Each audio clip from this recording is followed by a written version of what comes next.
what if the person who promises to save you ends up destroying you instead? My name is Linda Kasabian, and I survived the cult of Charles Manson. I met him when I was 20 years old. It was 1968, and the world was changing. Young people talked about free love, peace, drugs, and revolution. It looked like a time of freedom, but behind all of it there were many lost souls. I was one of them. I had a baby girl and no help, no money, no home. I slept wherever I could, wandering from place to place. And when you're alone and desperate, any kind person can seem like salvation. That's how I met Charles Manson. I heard about a community on the outskirts of Los Angeles where everyone was accepted. They said no one judged you there, and everything was shared.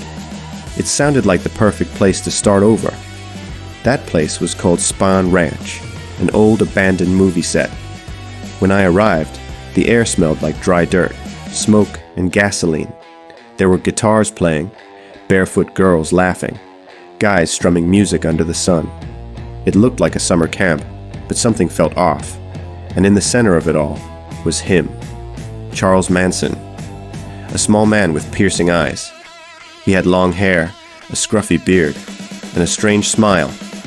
He spoke in a way that made you think he understood everything that was wrong with the world.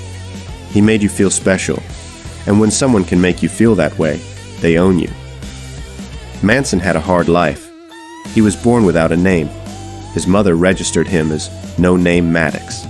He grew up in reform schools, stealing, in and out of jail. As an adult, he dreamed of becoming a musician. He even met members of the Beach Boys and recorded a few songs. But his career failed, and when the world rejected him, he decided to take revenge on it. Little by little, Spahn Ranch stopped being a place of peace. Manson began calling himself a kind of messiah.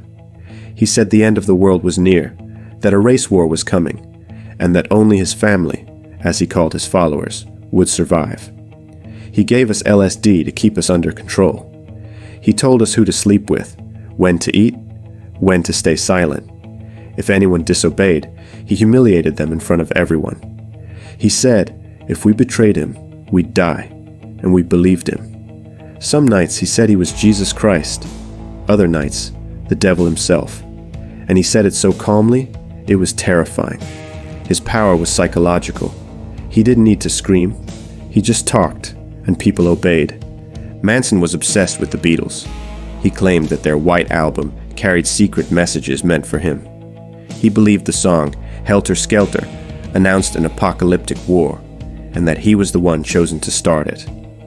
That idea infected everyone, and when a record producer rejected his music, his anger turned dangerous. He said the world would hear his voice, even if it was through terror. The first murder happened soon after. A man named Gary Hinman was attacked and killed. That's when I realized he wasn't a spiritual leader. He was a dangerous man, but by then it was too late. No one could escape. Fear was our prison. On August 8, 1969, Manson gathered us together. He said the time for Helter Skelter had come. He ordered me to drive. I didn't understand what was about to happen. I just obeyed. That night, we drove to a house in the hills of Cielo Drive, a beautiful silent mansion. I stayed in the car. From there, I heard the screams. First one, then several, and then nothing. The silence was heavier than anything I'd ever felt. The next morning, the entire country woke up in horror. Actress Sharon Tate, 8 months pregnant, had been brutally murdered along with her friends. This morning in her Hollywood Hills home. Authorities confirm 4 other victims at the scene. Detectives are on site early this morning. The killers used the victims' blood to write words on the walls. Pig and Helter Skelter. It was an image the world would never forget. But for Manson, it wasn't enough. The following night, he ordered another attack. Another house. Another family. Another massacre. I drove again, and once more. I heard the screams. The smell of blood mixed with gasoline filled the air. That was the night I realized that if I didn't escape, I would die there. Manson never killed anyone with his own hands, but his power was so strong that others did it for him without hesitation. That made him more dangerous than a killer. He was a manipulator, who could erase people's will. Soon after, the police arrived at the ranch. We were arrested for theft, drugs, and weapons. And by accident, they discovered who was behind the murders. They found Manson hiding under a bathroom sink in the desert. The man who thought he was a god, cornered like an animal. During the trial, he laughed, sang, and threatened the jury. He carved a cross into his forehead. His followers copied him. They said he was the voice of the universe, and somehow he still seemed to control them. He was sentenced to death in 1971, but a year later, California abolished the death penalty, and his sentence was changed to life in prison. In prison, Manson became even more famous. He received thousands of letters every year. Some people wanted to marry him. Others worshipped him like an idol. He even tried to start his own religion, called ATWA, air, trees, water, animals, claiming his mission was to save the planet. He spent most of his life in isolation, but still managed to manipulate people from afar. In 1984, another inmate set him on fire. He survived with severe burns. Years later, in 2009, he was caught with a hidden cell phone. He had been calling followers from prison. He never changed. He died in 2017, at 83 years old, showing no remorse. Until the very end, he called himself both Jesus Christ and the devil. His story still lives on. It has inspired movies, shows, songs, and even conspiracy theories. Some believe he was part of government mind control experiments. Others see him as the ultimate example of manipulation and control. Modern cults use his image. Killers say they're inspired by him. Groups repeat his words like scripture, evil, turned into a symbol. I testified against him. In return, I was granted full immunity. I told everything I saw, everything I heard. My testimony helped convict him.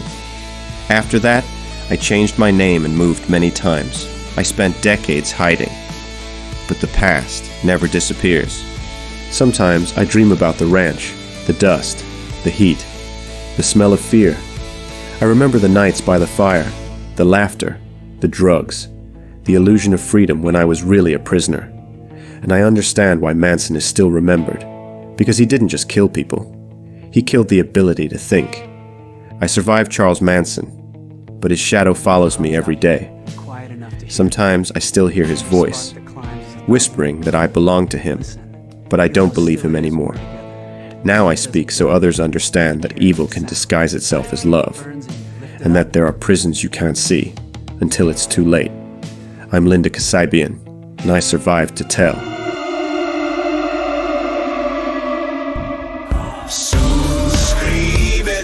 Subscribe now, dale like, hit the like button. Más historias te están esperando.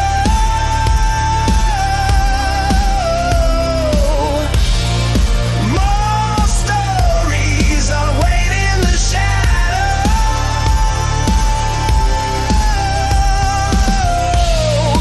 No te vayas, stay with me. Sobreviví para contarlo y tú también. I survived to tell.